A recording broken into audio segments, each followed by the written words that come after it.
Okay, so we're gonna make some raw cookies, and what I did last night here, if you want to see, is I soaked pecans, cashews, almonds, sunflower seeds.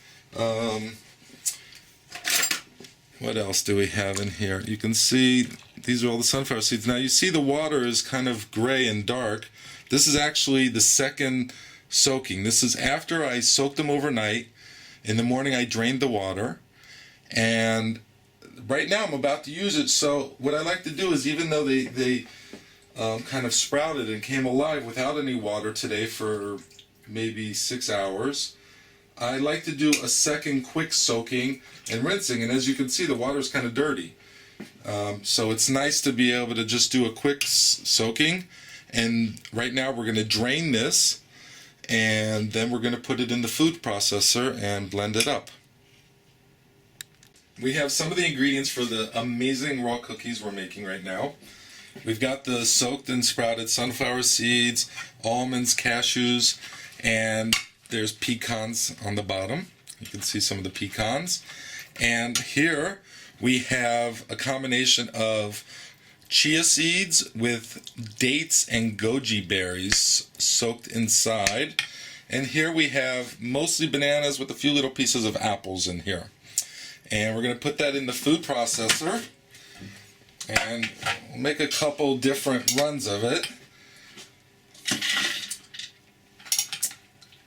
And of course, soaking the nuts and seeds, what it does is people wonder, maybe, why is it that the seeds and nuts, you can keep them on your shelf for very long, but if I would leave these soaked ones out, after maybe, I don't know, some days, depending on the heat, they would start to mold and decompose.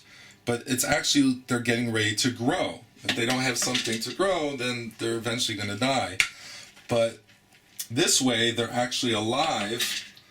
After they've been soaked, the water releases the enzyme inhibitors, and that makes it so much easier to digest. At least for me it does. Everybody's different. You have to listen to your body. We're going to puree the bananas, and I do that because, one, bananas are super yummy. They're sweet. And I find that when you mush up bananas and dehydrate them, they act as a way of binding the other food together, as well as the chia seeds. I use chia seeds instead of flax seeds. I also think they're much easier to digest, and I would definitely Google or YouTube of the health benefits of chia seeds are amazing. Also, of course, the goji berries are very, very high in antioxidants, and by soaking them, it kind of reconstitutes them and brings out the flavor, and it sweetens the water. This way we don't need to use any sugar, we don't need to use any honey. It's going to be sweetened simply with its own fruit. Alright, and we're going to do a few batches. I may have put a little bit too much in here, so let's see how it goes.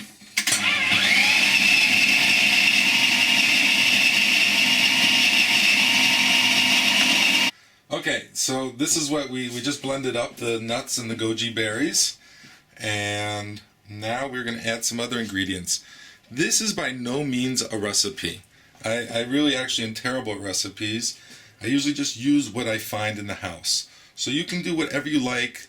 It can change every time. I don't think I ever make the same thing twice. Right now we're going to put in some raw cacao nibs. Add that. Okay, why not? Let's just put it all in. People will thank me for that. And we're going to use some carob powder. Yum. A little bit of carob powder. Whoa, that's probably exactly the right amount. And some cinnamon. Looks good. Not too much cinnamon. This is one batch of many batches that I'm going to be doing, but this one I think is going to be more of the condensed one. I'm going to put in some spirulina, which is green and yummy, and all these ingredients I definitely recommend Googling and looking and trying to find the best source that you can get good quality. This is maca.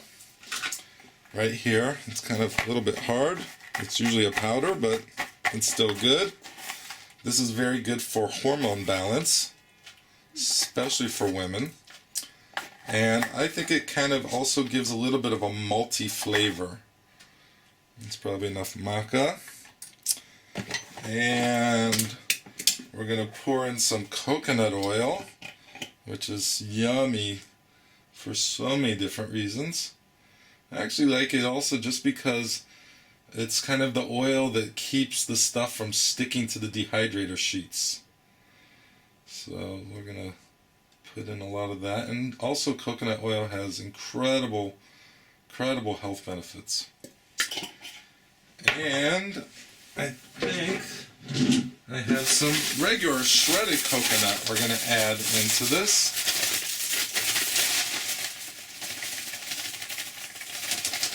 Like that.